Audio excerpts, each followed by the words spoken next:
हाय दोस्तों, आज हम लोग 10 क्लास का 14.1 का 6 नंबर को क्वेश्चन को बनाएंगे। सवाल यहाँ पे दिया हुआ है। निम्नलिखित सरणी किसी मोहल्ले के 25 परिवार में भोजन पर हुए दैनिक व्यय को दर्शाती है। दैनिक व्यय, इसको हम लोग वर्ग अंतराल और इसको बारंबारता बोलते हैं। एक उपयुक्त विधि द्वारा भोजन पर हुए मध्य व्यय ज्ञात कीजिए।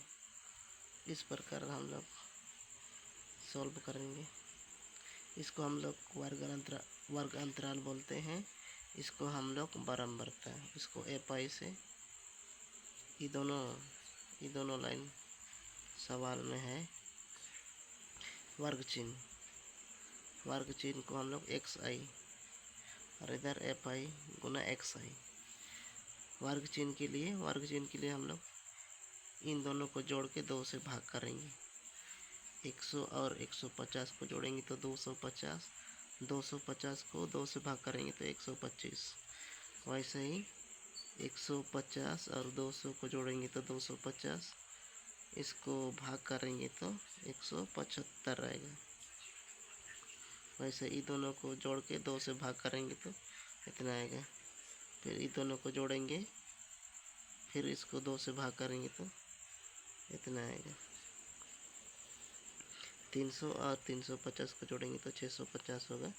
फिर ये दोनों को 2 से भाग करेंगे तो इतना आएगा।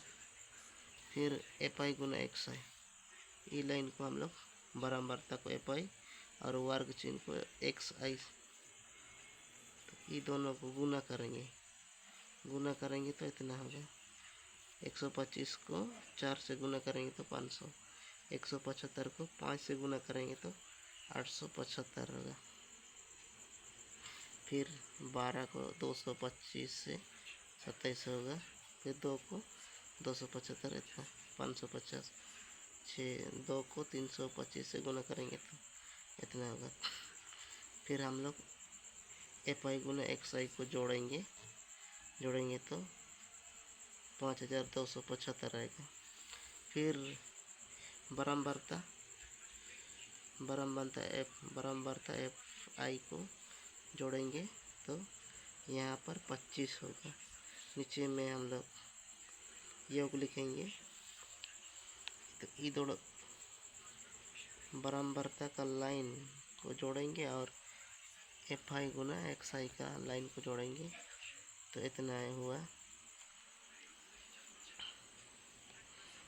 तो इसको हम लोग प्रत्यक्ष विधि से बना रहे हैं। मध्य बराबर 1/n sigma power n I is equal to 1 F I गुना एक्स आई। या इसको हम लोग ऐसे भी लिख सकते हैं,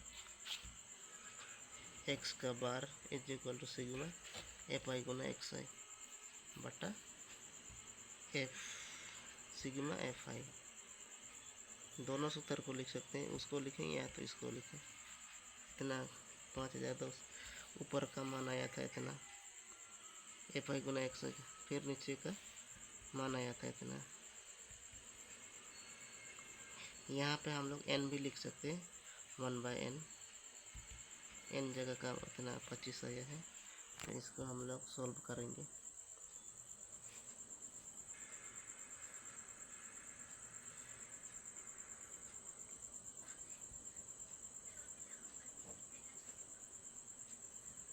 पच्चीस 5 का पहाड़ से 5 पच्चे 25, 5 का 5 मतलब 10 दूना 10 पच्चे 50 हो जाएगा। फिर 5 पच्चे ये दोनों कितना हुआ 27 हुआ। 5 पच्चे 25, फिर यहाँ पे 2 बचा है और आगे 5 25 है। फिर 5 पच्चे 25,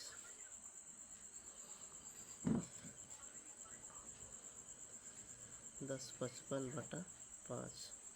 फिर काटेगा 5 से ही, 5 का 5, 5 दूना 10, 5 का 5, 5 का 5 पूरा कट गया।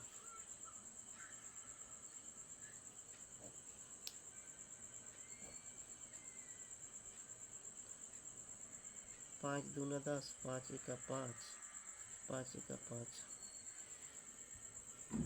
211। या आप लोग 10 5 5 को 5 से भाग करेंगे। 5 दूना 5 दूना 10, 5 बचे, 5 का 5 खत्म, फिर 5 उतरेगा, 5 का 5। ऐसे ही भाग करके निकाल सकते हैं। इतना हुआ आंसर।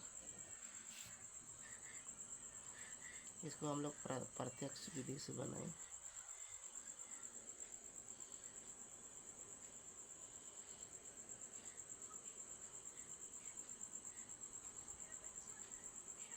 इसी तरह आप लोग बनाइएगा प्रत्यक्ष विधि से।